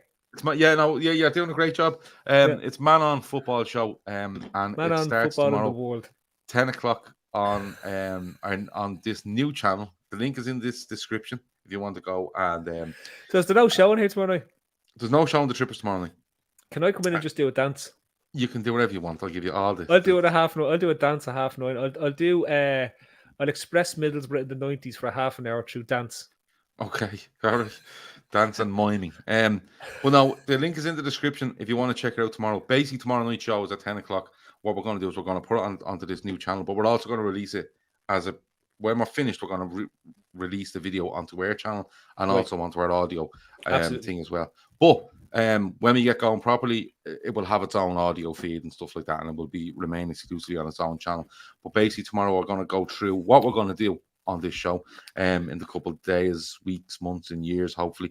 And we want the people in there to let us know what they'd like to see. But we are going to try cover leagues from all over the world and mad stuff that goes on every weekend in football, whilst talking about, how Bayern Munich are winning the bleeding Bundesliga again, or what's going on in the MLS, or what's going on in Argentina, Brazil, because Keith's into that. What's going on in France, Italy, Spain, and England. And of course, we touch on Ireland, Scotland, wherever else comes around as well. So, but at the same time, We want to have a laugh. We want to pick up weird and wonderful stuff, a bit like what we've done tonight.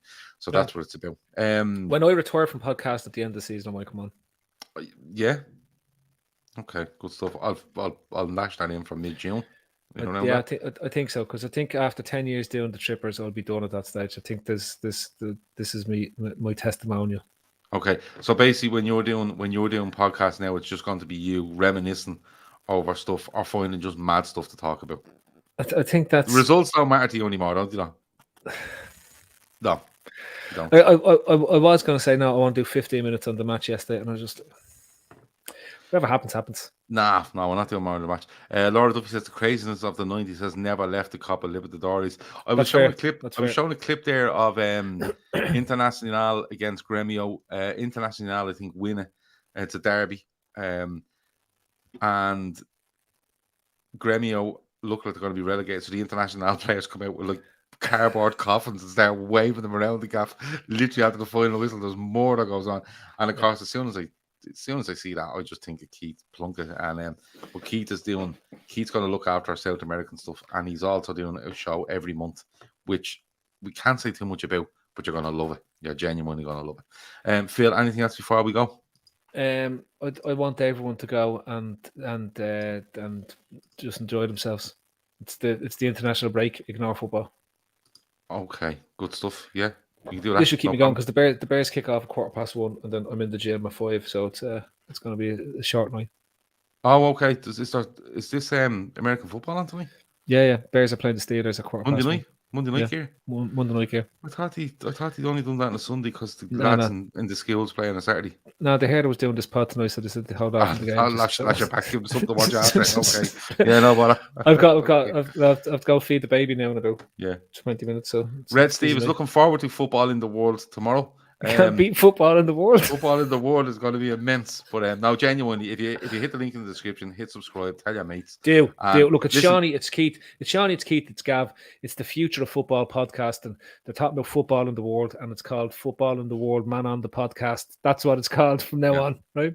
And as you'll see when we release audio files, Phil will be the man doing the ads because he's really good at putting all the words together. Professional. So there you go. But no, listen, it's going to be good crack. And honestly, if loads of people subscribe, great. If there's 10 people in there, we don't give a shit. We're literally doing it to have a laugh. And if people like it and spread the word, so be it. It's like podcast in the 90s. Yeah. It's just going to be. It's not going to be too serious. We are going to give updates on how things are going in football, but we are looking for the mad stuff as well because the mad stuff is what makes the best football go. It's the best stuff. Football in the world, mad stuff. Football in the world, mad stuff. Right, can we go? Let me see. Any relation to the quiz? Where in the world? No, it's not. Second cousin, twice removed. Yeah. So nothing on the channel tomorrow, but go and check out Man on Football show. Wednesday, or also known as Football in the World. Wednesday is the midweek fix, but that's going to be a quiz. I'm doing all the questions up for it, so bring a beer on Wednesday night. You know yourself. It's quiz in the world. Quiz in the world on Wednesday night. Thursday's Carnage. Friday is Sports Unplugged, which is a question of sport in the world. On Friday. Can I come on Friday? Do you want? I will let you on if you tell me you will come on now, and you will actually come on. Can I confirm tomorrow? I need to check with I need to check with my better half to see if I'm allowed to come on Friday. Right? Okay. Well, it will be a question of sport, so it will be multiple sports in the world. Deadly. Nothing on Saturday. Fatback 4 is back on Sunday, and then we get back into next week and looking back towards getting back into Premier League football. All right, that is it. Thanks to Phil. That has been the Forum in the World. Forum in the World. Forum in the World. Over now.